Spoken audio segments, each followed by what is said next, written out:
Yeah, thank you so much for joining me. For those who are coming in for the first time, welcome so much. I do not take any one of you for granted, and I count it a blessing to have you on board. Thank you so much. My name is Collins Peru. Kindly subscribe. I need your subscription. For those who are joining us for the first time, karibuni sana. For those who are veterans, glad having you on board today. Today I'm going to talk about retrenchment and redundancy. Number one, the law provides that before conducting a redundancy process, the employer is expected to provide notice to the employee, and where the employee is not a member of a trade union, that employee needs to be given notice not less than a month before the redundancy process. That notice will cover the intention of the employer to render the position redundant, and it will also cover, by extension, the duration, or rather the time period that this is going to happen. That notice is not just served as a paper. You need to have a discussion and a consultative discussion with the employee, where the employee is not a member of a trade union, and where an employee is a member of a trade union. It will be very important that as the employer, you hold discussion with that trade union, share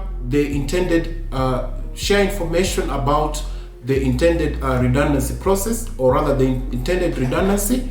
Further, it is also very important that as the employer, you also share, or rather you communicate to the labor office about the intention to render the employees redundant.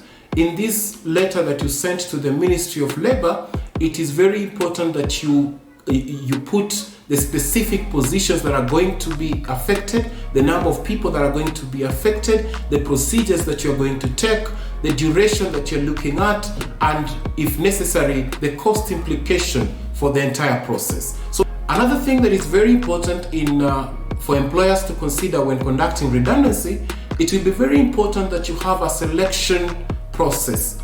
The selection of the people that are going to be affected is very important, that it is very objective, it is very engaging, and is very open. It is very important that the employer comes up with the selection criteria. The selection criteria needs to focus on the seniority in terms of the time that these people have been with the organization, in terms of the skills that these people are offering. People who served longer should be considered for positions, or rather for the role, more than people who have just joined the organization. Probably they are lacking in some skills.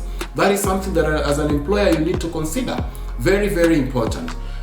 In some organization where there are CBAs, the collective bargaining agreements, it is very important that you consider the collective bargaining agreements. Some of these CBAs, they cover the redundancy process. And so some CBAs will say, in terms of the selection criteria, that it is the last in, first out. Accountants will know that. The last person coming in to the organization will be considered as the first one to leave in cases of redundancy. So it will be very important that you consider the collective bargaining agreements that are existing, even as you're doing this. Some the CBS will even provide in terms of the severance pay, how it is paid. So you need to consider that. Now, another thing that you need to consider when conducting out redundancy processes, it is paramount that as the employer, you also have to pay these people out. You need to give them notice as established in the employment contract. You need to give them not less than 1 month notice, or pay them in lieu of the notice an equivalent of the same. This is just a best practice. Some employers actually increase that to 3-4 months notice, just as a best practice when they are conducting a redundancy process. It is very important that you remain human even as you do this. The Employment Act also provides that all employees that are rendered redundant, that they have to be paid what is called a severance pay. Severance pay is just a way of ensuring that the employees are cushioned when the employer thinks or conducts a redundancy process. It is just a way of the law protecting the employees. And so in the case of redundancy, the law provides that for every year that an employee has completed with the organization, that the employer will pay not less than 15 days of every year completed in service. That means if I've stayed in an organization for 10 years, then the calculation will be for every year that I've completed, I'll get 15 days worth of my salary, the current salary, the current basic salary. And so in calculation of this, they will take my basic salary currently, and for each year that I've completed, they pay me half my salary because it's 15 days, half my salary for the period that I've been with the employer. I hope that is clear. It is very important that employers uphold the rule of law. These are not just issues that can be thrown left, right, and center at the will of the employer. Because in terms of the notice of redundancy, we have had cases like the case of Thomas De La Rue and Mr. Muterema. You can find that one out in 2013, where the Court of Appeal confirmed that the notice period is 1 month and it needs to be upheld. And so as an employer, you cannot just wake up and imagine that you can send people away without even giving them notice for redundancies.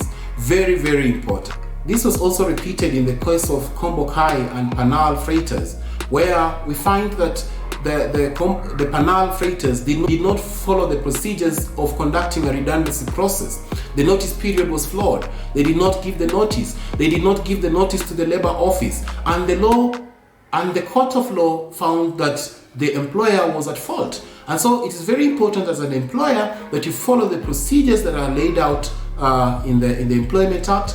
You follow them to the letter. So in redundancy processes, the employer is also expected to pay all accrued leave days that are owed to the employee during their tenure at the organization. If you have any accrued leave days that have not been utilized at redundancy, it is very important that these accrued leave days are paid off. That is just to be right with the law. My prayer and my hope is that each and every employer will understand their obligation in terms of what is expected of them, and on the flip side, that the employees are empowered to know what is expected from the employer in terms of redundancy. I have not dealt so much on retrenchment because retrenchment is not provided for in the law. However, as a good employer, the same way redundancies are treated, it is a good practice that as a good employer that you follow the entire redundancy process if you're to do a retrenchment. However, in terms of retrenchment, the labor office may require of you to provide evidence that the organization is either winding up or the organization is not able to pay these employees in terms of their salaries and remuneration. And so you are rendering or you are retrenching staff because you're not able to meet your financial obligations to them to cut on costs. That is something that I thought you should know. My name is Collins Peru, and thank you for listening.